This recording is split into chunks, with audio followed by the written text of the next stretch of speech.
Welcome to The Arena, our weekly sports show where I bring you highlights on Namibian and international sport.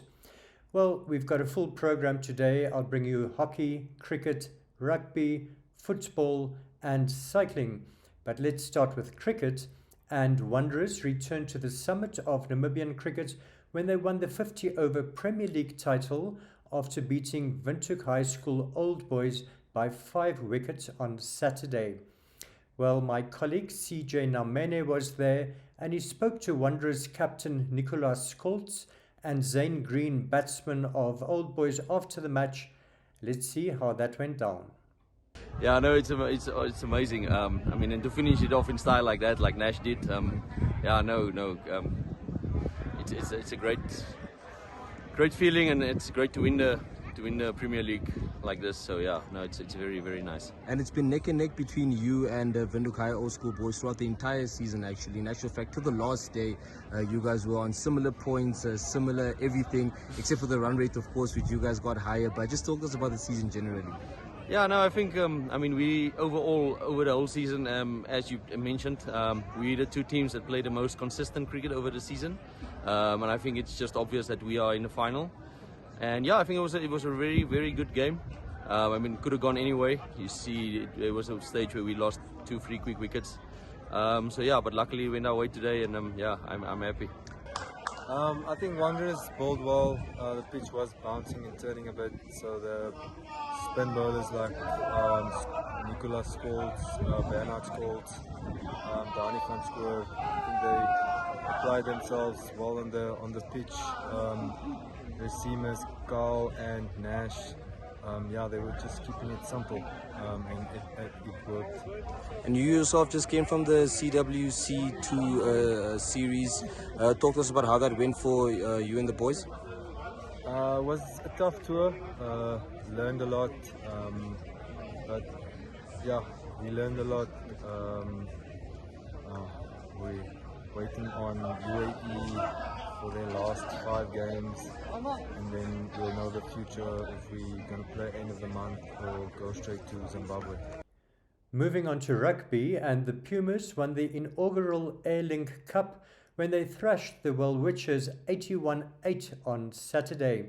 The Pumas ran in 13 tries, with wing Sebastian de Klerk scoring 3 and their lock and captain Shane Kirkwood 2, while the Welwitschers could only manage 8 points through 1 try by centre Hilian Beerkus and a penalty by fly half Andre van den Berg. Well, after the match, I spoke to Chrysander Botha, the coach of the Welwitschers. Let's hear what he had to say. Learning curve for our boys. It's hardly that we get this opportunity, and I think the boys went out there. We had a good training week. We had a good plan in place, but then obviously the physicality that the Pumas bring. They're not Currie Cup champions for no reason. They're well oiled in what they do, and I think at the end they just ran away with it, toying, and our defense really let us down in the last 30 odd minutes. But like I'm saying, we're building up to the Mzansi Challenge, and obviously a different type of opposition we'll be facing. But then no excuses. I think we take it on the chin, and then it's games like this where you learn what your shortcomings are, and I think that's the important take. So how do you think you can do in the Mzansi Challenge? No, obviously different opposition, Alga, but then you still need to come out every weekend and play well. And at the moment we're assembling a team. We've got a group of individuals now. We're assembling a team, but then the next 2 weeks will be key in our prep moving forward. And I think we will be able to cause an upset or 2 in the Mzansi. And I'm hoping that the boys just back themselves and follow the plan and stick to the system, because that will, at the end of the day, lead us to victory.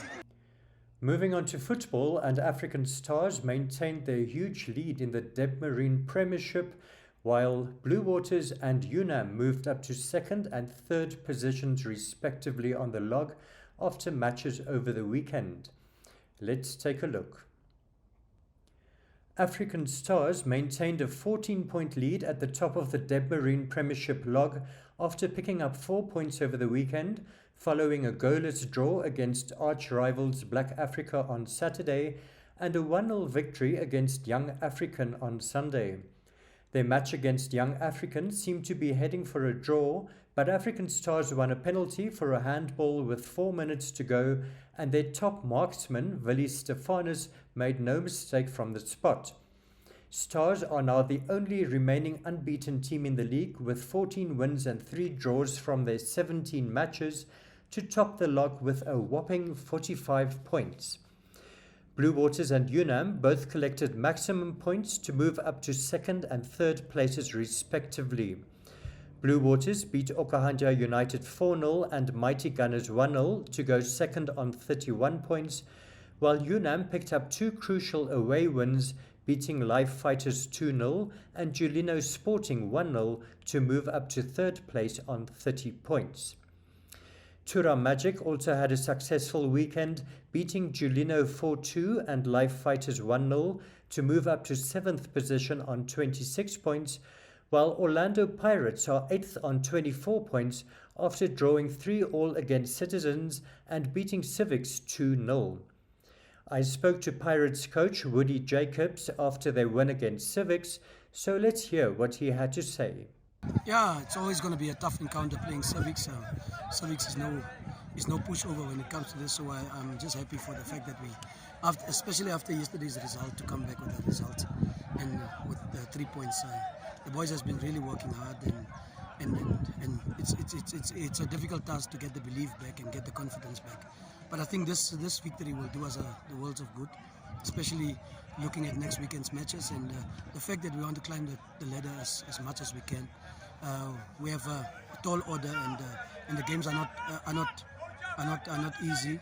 So all in all, I'm just glad for the way they got stuck in, the way they fought, and the goals we scored, the chances we created. So that's good to know and good to go on a Sunday night and go and relax and unwind after a hard-fought victory like this. Right, and Woody, yesterday drawing 3-3 against Citizens, what happened there? Yeah, we were cruising at 3-0 and then we conceded our own goal against the run of play just before halftime.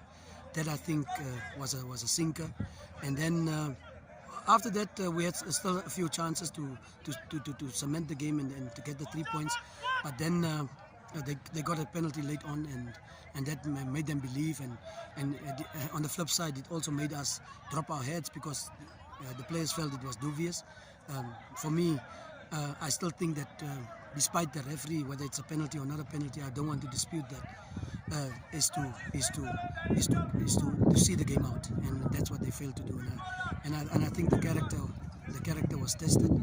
And last night we had a long hard talk, and we really went into this that we always have to give games away. Remember, we also did it against Young Brazilians, a game that we're also cruising. So it was food for thought, and we came back today resolute. And also we missed a few players through suspension, and they came back today. And I think they did the trick, and we really played well. We're still on football, and Khomas Nampol went to the top of the Southern Stream First Division after collecting maximum points over the weekend. On Saturday, they thrashed Northern Stars 7-0, and on Sunday beat Western Spurs 1-0. They've now moved 2 points ahead of Namibia Correctional Services, who lost 1-0 to Dates 11 on Saturday, while they could only draw 1-1 against Try Again on Sunday. Well, I spoke to the coach of Khomas Nampol, Fortune Eigap, after their win against Western Spurs. Let's hear what he had to say. The Western Spurs always give us problems, since we all come together in this league. It's a tricky game, so they always beat us in Walvis. This year, for the first time, we complete a double, but they hard fought 1-0, so they are difficult team to play against. But we are happy to take all 3 points at home. It was not an easy game. They changed our gameplay. We have to change our tactics. We readjust, we apply pressure, and we scored a goal out from nothing. So 1-0 is football. We need to take that 1-0 and be happy. But it was a tough game, very tough game. Right. And yesterday you won 7-0 against Northern Stars, maximum points this weekend. So I think you're on top of the log still. Yeah, with the current scores that we got from Marindal, we are current the new lock leaders. But this is not over. This is totally not over. Every game will be a problem. Every game will be a new task ahead for us, like Western Spurs give us. So we are going to prepare. We will try to maintain that position. But it's not easy to be first. It's never easy because every team wants to get you down. But we are ready. We will regroup tomorrow again, and we are going to train hard as possible so that we eventually end the season try to meet our targets. But this target that we have will never be easy. But we are going to see what we can do. Moving on to cycling, and Alex Miller and Luan van der Schuyf won the men and women's elite titles at the opening mountain bike cross-country race sponsored by Nedbank over the weekend. Let's take a look at how that went down. In the elite men's race, Miller pulled away from the start to finish a comfortable winner. He completed the 7 laps in a time of 1 hour, 20 minutes and 39 seconds, finishing well ahead of the rest of the field.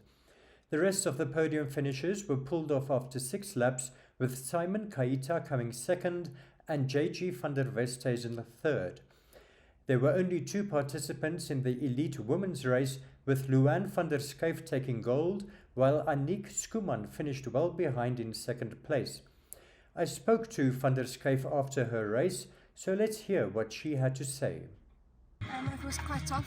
It's a lot of climbing. It's quite hot. So yeah, it was hard work. Yeah, and did you have any competition today? There was not a lot of entrance today, so it was fairly just riding within yourself and just finishing the race. Not a lot of competition in the elite category. Great. Yeah. So tell us about your plans for the season going forward. Well, this is all training for the national cross country that's taking place at the coast. So we had some last minute changes and we decided to just come and do some altitude training because it's quite tough for us here, and just do all the XC races for the nationals. And how do you think it can go at the nationals? Well, I think it's going to go much better. It's nice that it's for once at the coast again on the XC track in Swakopmund, and we're all very excited to race there. So you're aiming for gold? Always, yeah. We're still on cycling, and legendary Namibian cyclist Manny Heymans, who now owns Manny's Bike Mecca cycling shop, on Saturday made a donation of cycling clothing to the physically active youth cycling team. I spoke to Manny as well as Yafet Amukushu of the Pay team. Let's take a look. Yeah, well, Alga, I mean, we've got a lot of cyclists in Namibia. We're growing day by day, and there's so many of them that's got old kit lying around in the cupboards, and I've took it on myself to open up an avenue for customers to actually donate all this kit that they don't use anymore. I mean, for some of them it's still brand new kit, but either you've outgrown it or you want something new and it's just lying there. And customers had the opportunity to just drop it off at the shop, and I think there's about 250 shirts, 250 pants, shoes, pairs of shoes, helmets. It's just insane, how the community can get together and donate all this stuff. And I thought, with what Jafet is doing with physical active youth, just to give them the opportunity to get some of these kits, where I see the guys riding all over the place and the kit aren't what it should be, and now at least they've got hands-on on kit from our community. Fantastic. Well, that's really great. Well done.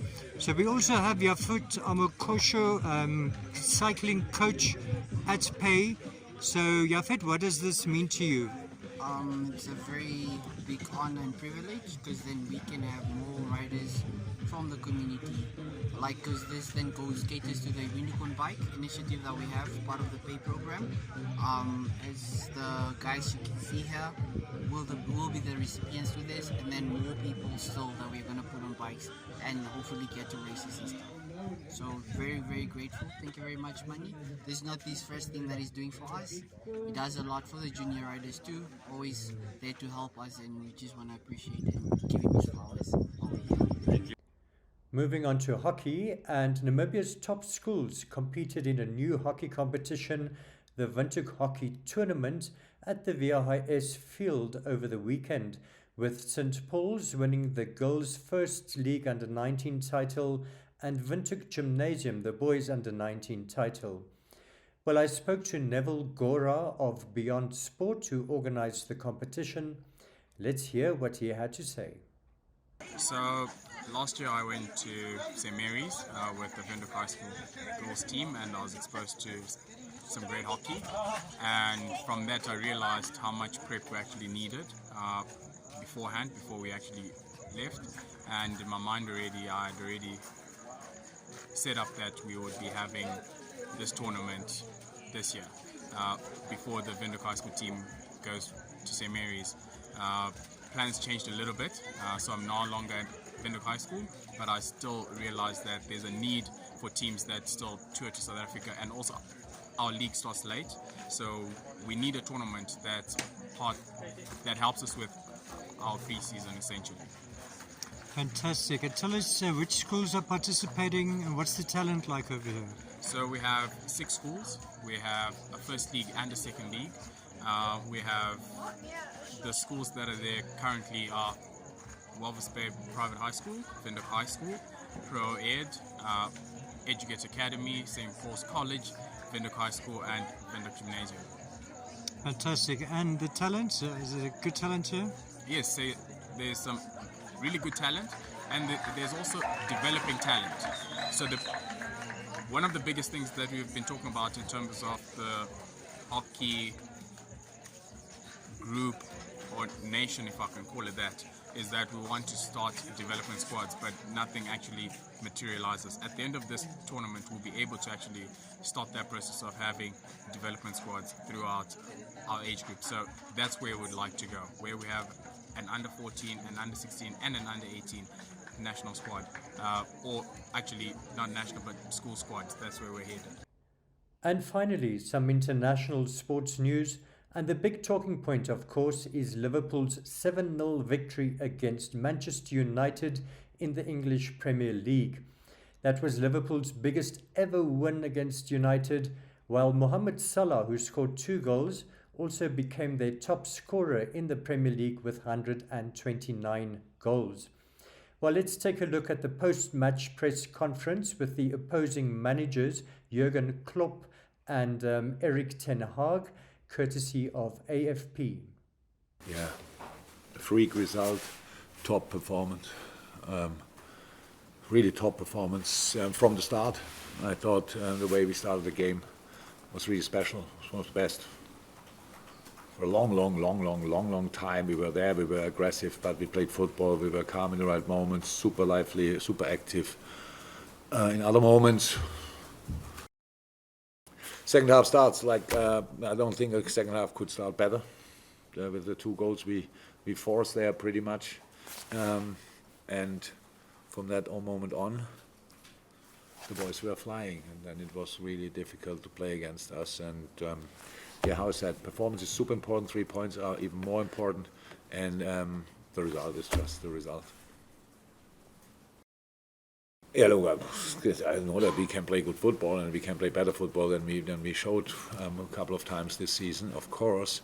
But there's always a reason why we didn't do it. If you can imagine, it's not that we don't want it. Especially when you lost the game before, then you want to be the best version of yourself immediately again.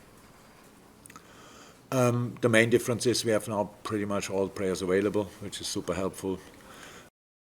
But Mo Salah achieved tonight something really special. Should not forget that, just because we are used to him scoring a lot of goals. Very special player, very special boy, and should be really proud of that. The result is quite obvious. It's unprofessional, but I think it's a huge difference. In Brentford, we were 4-0 down at halftime, so we started the game very bad. Today, first half, I think we were the better team. First half, we created the better chances. And so it was really a surprise for me that we, after halftime, so quickly gave the game away. First 2 goals, 2 defensive transition moments. First was a turnover, second was a counter, and we make such bad decisions in matter of decisions on the ball. It was in the first one, obviously, but then how we anticipate, how we conceded goal is really annoying. Then, as a team, you have to stick together, and that is what we didn't do, and that was a surprise for me. I haven't seen this from my team, and I don't think it's us. I don't think it's Manchester United. And that brings us to the end of today's show. I hope you enjoyed it. Have a productive week, and I'll catch you again next week. From me, Helge, it's goodbye.